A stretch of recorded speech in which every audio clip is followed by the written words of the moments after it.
entertainment, current events, and Hollywood. Don't miss Creator to Creators, hosted by the filmmaker Meosha Bean, known for the Shudder hit documentary Horror Noir and the acclaimed film Anatomy of an Anti-Hero, Redemption. This show features interviews with filmmakers and creatives from around the globe. Join the fun with guest celebrities and gain valuable insights.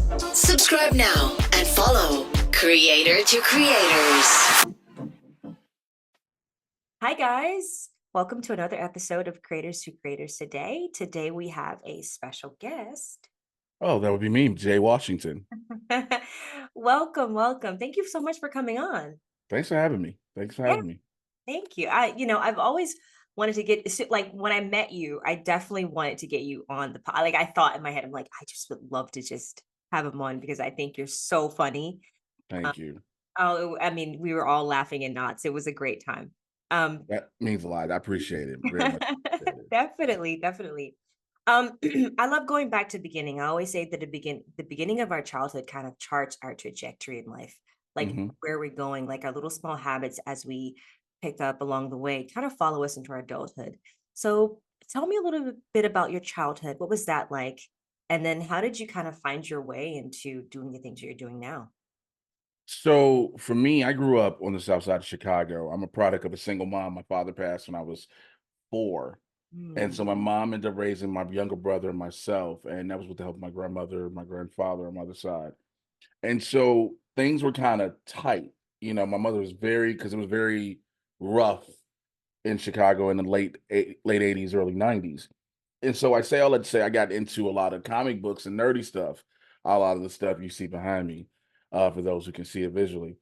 And I always just like that. Now, in school, I was always this person who just had this personality. mhm. I was always this dude who just naturally cracked jokes. That was just me. It's just what I did. And so I never, I was always just trying to make light of different situations because I'd been through so much. I was burned when I was 2. Mm. So I pulled boiling water off the stove on my head and my shoulder. And that led to me being teased so much that my defense mechanism was cracking jokes on people back. But I would just go really, really far. Yeah. But also in that process, learned to love professional wrestling. And so all these little things started happening in my life, and I never really knew at that time that they all would play a major part. So being this nerd, being this person who cracked jokes, being this kid who loved wrestling, who was wrestling with his friends in the front yard of his grandmother's house almost every day Oh, and getting in trouble, like the whole neighborhood kids, we would have our own wrestling matches and stuff like that. I love And it. so all of these different things started to be the building blocks to who I would become now. Mm, I love that. I love that. I love that that I guess it's so interesting. The things that we go through, sometimes they're not so pretty, but Right. they somehow play a part, like you said, in our lives later. It's like, wow. So you kind of appreciate those, I guess, not so pretty moments in I life. mean, and yeah, when you look in hindsight, of course you do, because it's that question people always ask. If you could go back in time, what would you change in your life? Mhm. And I've been asked that a lot of times in a lot of different forms, and every time I have to answer the same way is I don't think I'd change a thing.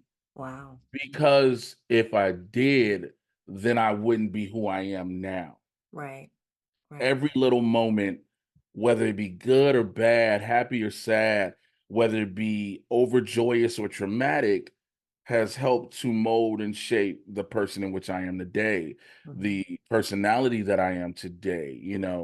And so all of these different things, yeah, they all are, they're important, they're necessary.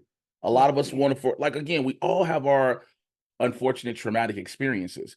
Mhm. For me, it was being burned, it was losing my dad. It was just different things I'd been through in life, but they all lent themselves to building up who I am today. Right, absolutely. And you're an amazing person. Like seriously, all the things that you do. I mean, first of all, wrestling. How did you get into that? Did you do it professionally at all? So you could say I was a professional wrestler it's the independent circuit. So I wasn't directly on TV every week like a Yeah. lot of my friends are currently. But I did these smaller circuit venues where you're traveling the roads all weekend and you're doing from gymnasiums, rec centers, festivals, outdoors, all this stuff. So I was like I said earlier, I was a fan of wrestling as a kid. And so we would always, wrestle in the front lawn and stuff. And one of my friends, who is still one of my great friends to this day, I remember he joined a company called Windy City Pro Wrestling. And he was like, yo, you should come join. It's like, yo, we get to live out being wrestlers. And I was like, this sounds amazing. Yeah. So I go down there and I meet with the promoter, Sam DeCero. And Sam, was like, man, if you want to start right now, it's only $2,500. I was like, I only won't be doing this because I don't have $2,500. Right, So he right. was like, "Oh, don't worry about that. Look, we got a deal. If you can put 500 down, then it'll be only $2,000." I was like, "I don't know what makes you think if don't have 2,500, I got 500." And so I thought then my goal, my dreams of wrestling in a sense would be gone. And then like a couple of months later, my friend, he left that company and went to another company that started up, and they were charging just $40 a month to train to learn how to be a pro Wow. wrestler. I was like, that's up my alley. Yeah. And that was 24 years ago. Wow. And you train, you learn the techniques, you learn how to run the ropes, you learn all the different things, and the process you meet some amazing people, Yeah. and many of which I still am friends with to this day. Oh, I A love lot that. of them are still lifelong friends, and like I always say, I have friends who have been or are currently in the WWE, who are in AEW, who are in TNA, who are in all these major companies. And to me, sometimes I watch them and I'm like, man, I'm jealous of what y'all doing. And they're like, bro, you got out, be good. It's like you get to do all this, you get to tell jokes and be in movies. I'm like, yeah, but y'all are millionaires. There's a difference, you know. You can think my life looks glamorous, but y'all are millionaires. And so, but you meet so many amazing people, man. And I met so many dope people That's awesome. and so many people who have influenced my life and who've been a part of my life through thick and thin for the past 20 something odd years. Wow. I love that. I love that's like a family. Um, do you like so my dad is huge in wrestling. He loves it. My Mhm. father is obsessed. He loves the WWE. He loves like, the smaller ones that are not Mhm. yes, the major leagues or whatever, but Yeah. they're still on television. And there's some really good fighters I've seen. I'm like, wow. Mhm. Do you feel like women wrestlers get the I guess the push they need as far as like I that feel like now, within the past 7, 8 years, maybe a little bit more, they finally started getting the respect they deserve. okay.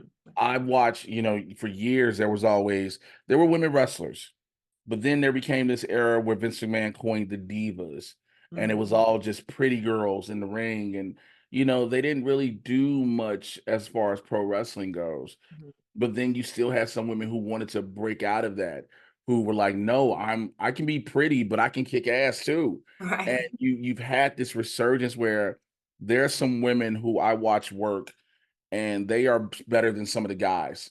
Wow. And now a lot of people it used to be a women's match on TV would only get 3 to 5 minutes. Wow. Like now they're main eventing TV and main eventing premium live events and major events, and they're being put on the pedestal just as much as the guys are, and it's well deserved. I love that. I love that. Hey, they're making waves over there. They need to take that to the film industry.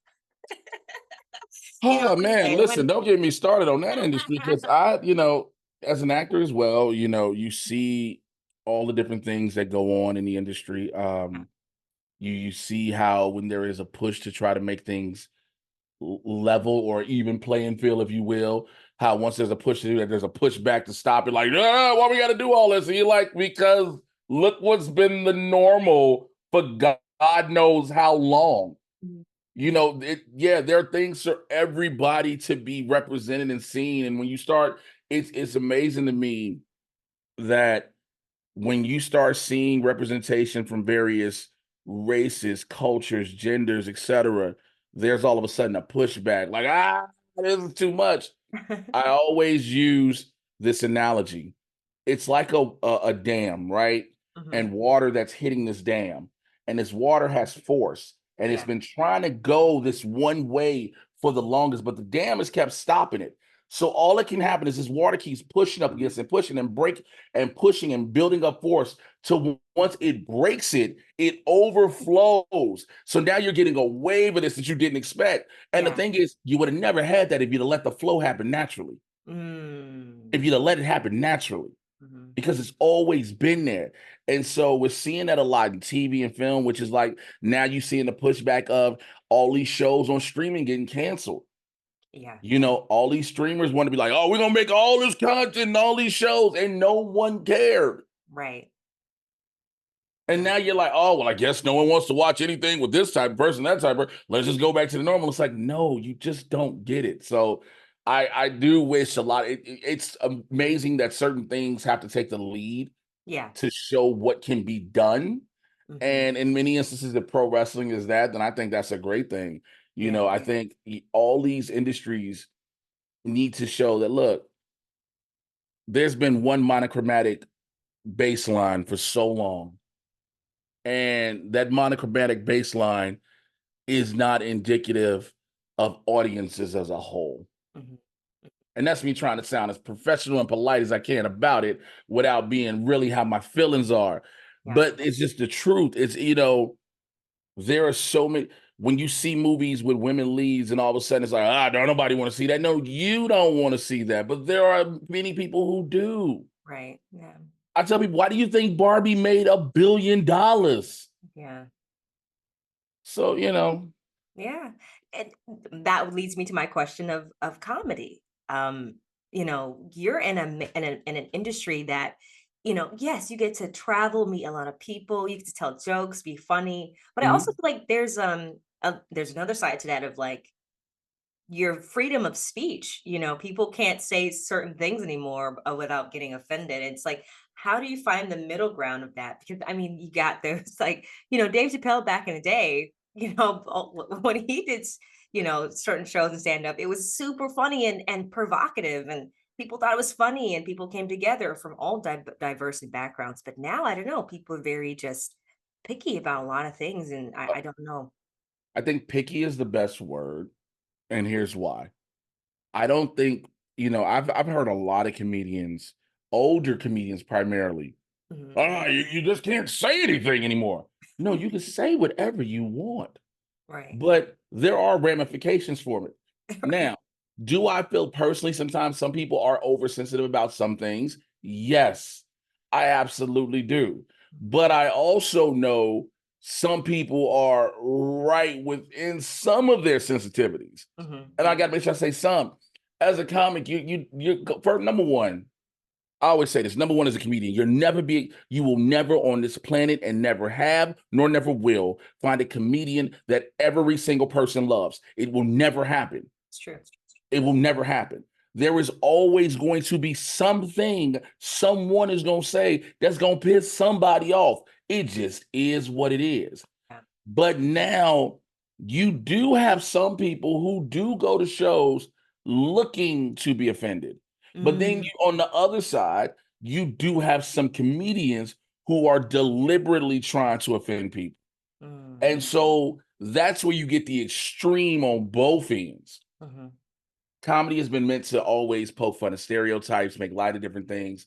It has done it for years. It Right. is also, yes, it is an evolution. It has always evolved. And, Mhm. I understand that.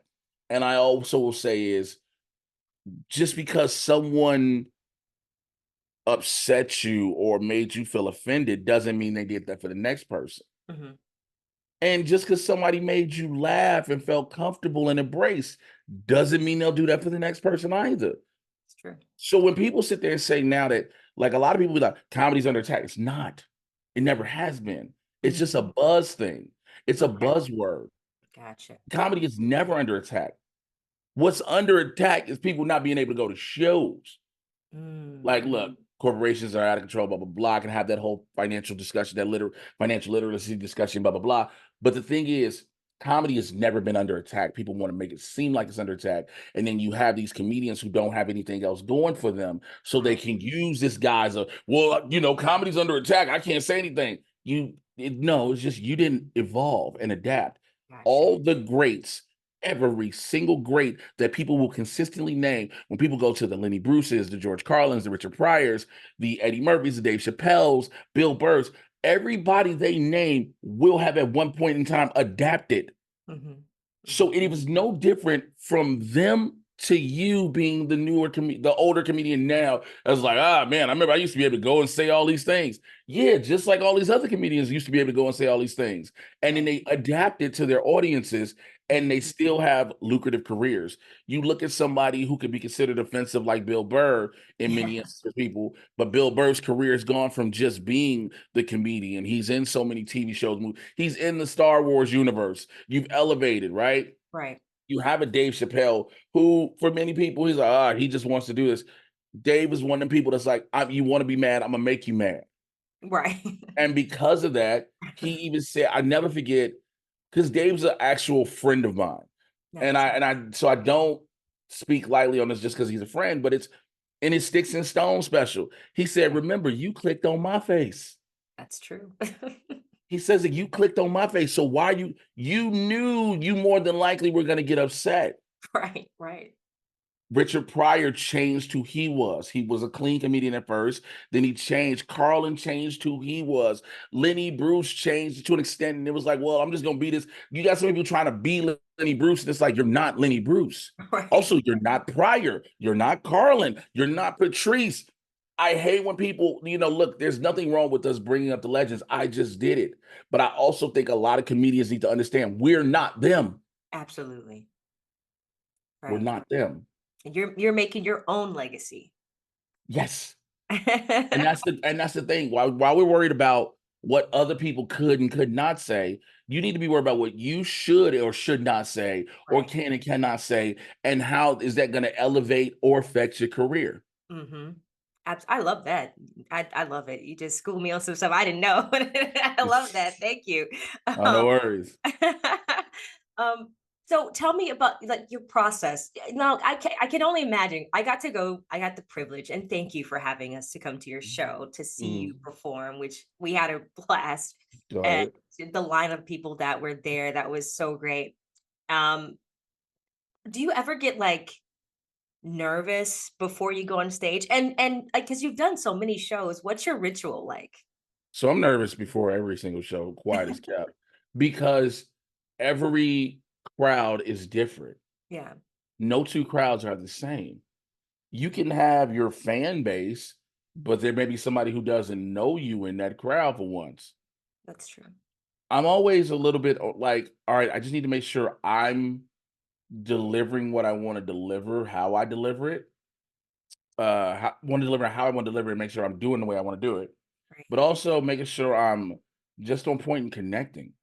And also I'm fluid enough and loose enough to be able to say, well, I was gonna go with these certain jokes. Now I'm telling these certain jokes and I'm paying attention to the crowd and they're not really connecting. So we Mm, gotta pivot I with see. no problem. And so I have to remind myself to be able to do that, to pivot easily, to Mm, say, all right, let's deviate from the script. Let's go here. I love that. Because a lot of people you'll see they're stuck to the script Hmm. and they're like, if it doesn't go with this, I don't know what to do. Mm, And for some people, that's their process. For me, I have to be able to. It's part of my wrestling background because nice. as a wrestler, to pull the curtain back, we all know it's choreographed, so we plan the matches. But Right. there are moments where, when you have the heel who's the bad guy and the babyface who's the good guy, the crowd is reacting differently. The crowd isn't cheering for the babyface; they're booing the babyface and Right. they're cheering the heel. So now you have to adjust the match to adjust the crowd's reaction. Hmm. You Hmm. can't keep the match the same way because now you're going to take the crowd out of it. Right. Right. So I apply that philosophy to stand up where, all right, I'm doing this joke. Okay, if they don't ride with me on this one, they won't do this one. So I need to be able to switch gears. I love that. I need to see where I need to pay attention and see where they want me to go. And it does become a kind of a tricky situation, not just for myself, for many comedians now, because crowd work clips have been such a big thing Mm, where now you're getting crowds who are coming to comedy shows and all they're expecting is the comedian to be on stage talking directly to you. Mm, And it's like, I don't want to have to talk to you if I don't want to. I right. got these jokes I've been writing and working on. Right. So like ritual for when it comes to get for the show also is, all right, what am I gonna do? It's funny. Every time before every show before I go up, I am literally on my phone, but I'm on my phone playing a game. I love it. And so everybody's like, wait, what are you doing? I was like, I'm figuring out what I'm gonna do. And they're like, huh? And they're like, but you playing this game. I was like, I know. It allows me to have my brain focus. Mm. And so I'm doing that. And then literally everybody knows me that I do this. And they always say it's the weirdest thing I do. Right before I go on stage, I always say, well, let me go up here and bomb real quick. And they'll be like, what? Like, and I've recently begun to embrace it because now a lot of people respect who I am and what I do. And they're like, you're not finna bomb. What are you talking about? But they don't get is it's a psychological thing for me. Mm, Because if I say, let me go up here and bomb real quick, there is nothing for me to lose. I gotcha. I see. Makes The a lot of weight of sense. everything is off my shoulders. Right, right. I can go and just be who I need. I can just be free on stage. I love that.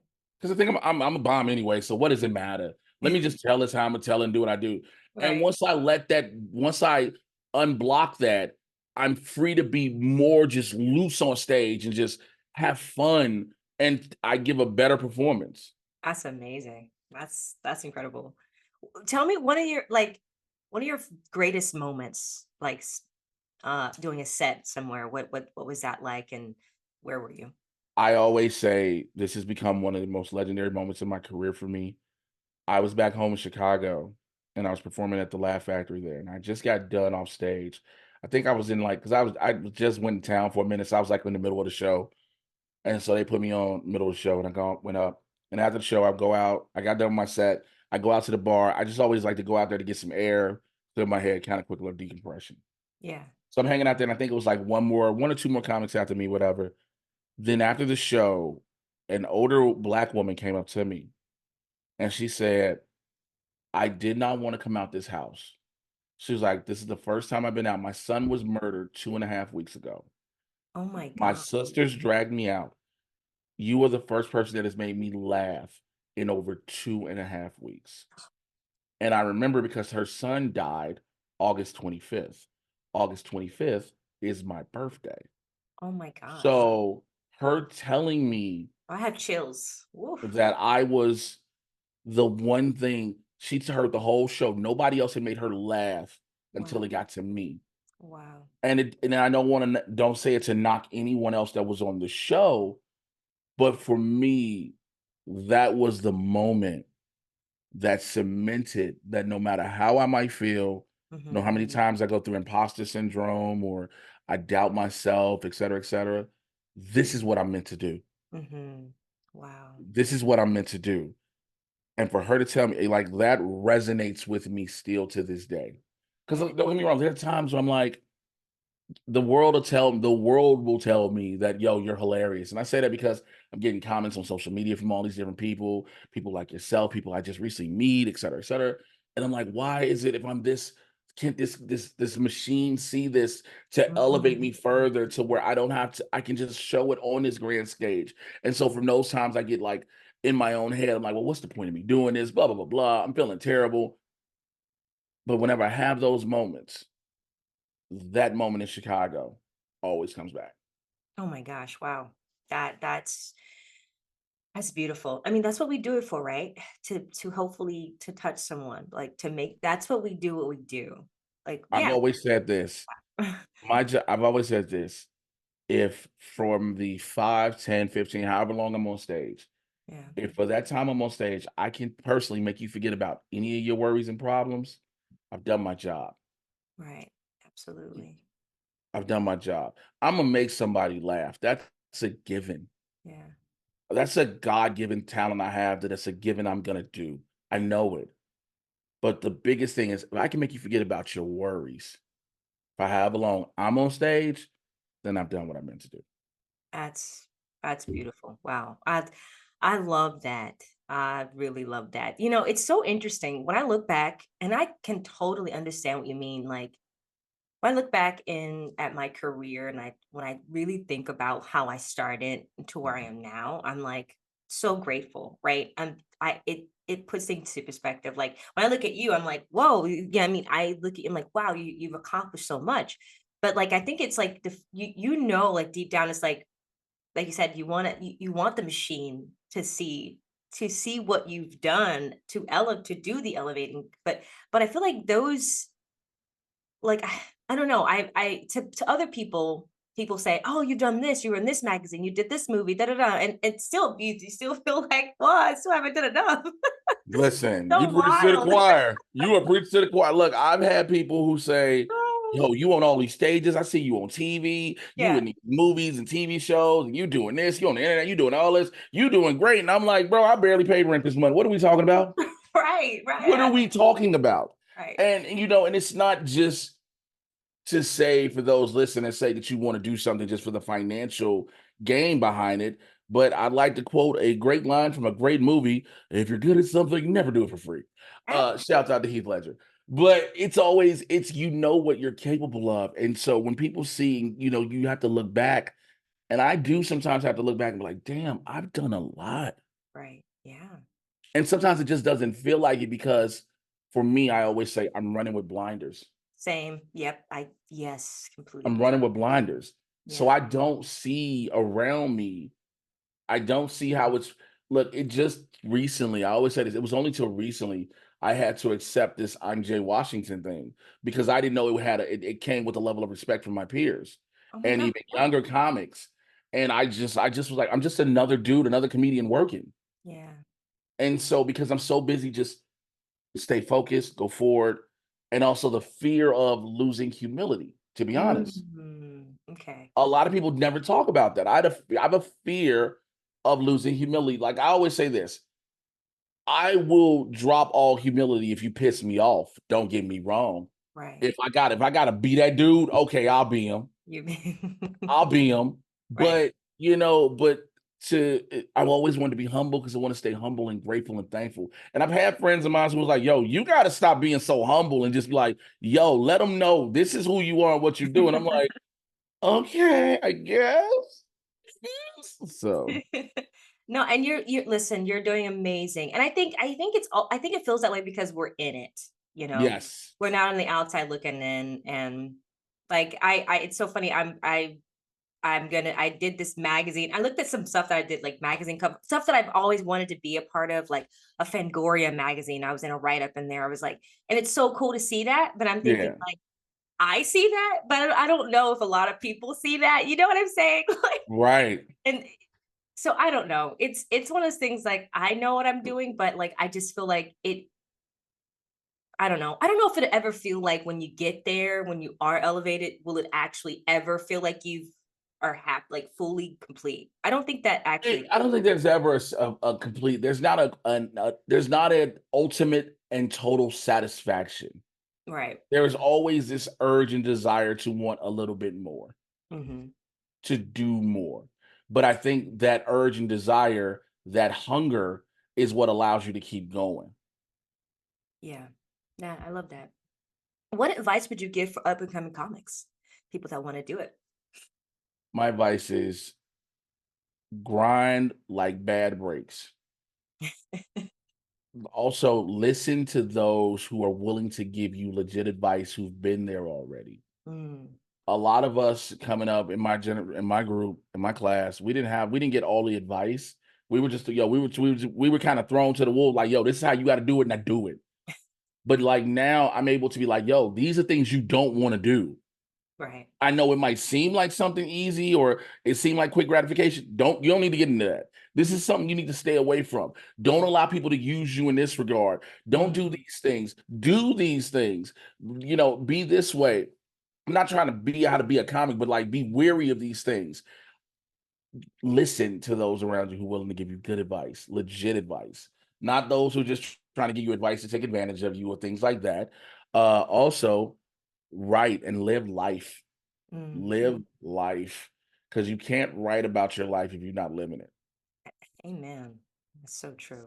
Can't write about life if you're not. If all look, I had to tell myself that because for a while all I was doing was just shows. And then I was like, I need to write, but I was like, oh, I haven't done anything. Right. Right. And I can Absolutely. start pulling from my past, but I'm like, I like to be able to talk recent sometimes. Hmm. Absolutely. I love that. It's great. It's great advice. I have a fun question, and there's no wrong answer, but the three levels of influence: money, power, and respect. And if you could choose only one of those things, which one would you choose and why? Respect. I like that. Respect opens the door to so much more. Money comes and goes. Power corrupts. Respect will give you all what you want and then some. Because when people respect you, they see who you are, not what you are. They see who you are. And respect will be carried so much further. Respect allows you to be walked into rooms and go into doors you never thought you'd be able to step into, or step through. Respect allows you to look in the mirror without shame. I love that. Love that. A lot of people can't look in the mirror at their reflection and look into their own eyes. I had to learn that because I used to have that hard thing that was imposter syndrome that thankfully through my therapist I learned how to do. Yeah. Because I could look at myself, but I couldn't look at myself. Mm, I could see the whole thing, but I couldn't look myself in the eye. yeah. And respect will allow you to be able to do that. Love that. Yeah. Like not feared, legitimate respect. Yeah. That's real. That's a great answer. It's so true. You want to make, yeah. It's like, what's the point of having everything and you can't live with the decisions that you made to get there? So Look, if you got money, you got a bunch of money, but don't nobody respect you. Now you like, oh, it's fine. But deep down inside, you feel miserable. right. You got power, but don't nobody respect you. Now you're looking over your back, seeing that somebody trying to take that power from you. Absolutely. Yeah. But if you got respect, you can build up to all three of those things at the same time. Mm, I love it. I love it. These gems, Jay. Love it. um, where can people follow you on social media? Social media, I'm pretty relatively easy across the board. Mr. J Washington, MRJAY. You should know how to spell Washington. I always say that. That's because I made it. The other J Washington is a Filipino basketball player, and that's not me. So Mr. J Washington is it. I always tell people like whenever I'm at a show, somebody's like, "How can I find you on the gram?" I'm like MRJAY, and I'll be the first one to pop up. And so, fortunately, but that's the biggest thing with that with social media. Love it. And would you have anything really quick? Any shows coming up that you like to announce? Show wise, I mean, I'm gonna be in Louisiana on the 17th of October. All I'm in right. St. Louis in November from the 14th through the 17th. But the biggest thing for me is to go check out my special Big Black and Nerdy on YouTube. It is on my Woohoo. YouTube channel, Big Black and Nerdy. It's my own self-produced, independently produced special. Decided to go out on a limb, shoot it and drop it and see what happens. I love it. I love it. I love it. Thank you so much. It was a pleasure talking to you today. Thank you. Thank you. And thank you all for listening. And always remember to live, love, laugh. We'll see you guys next time. Bye bye.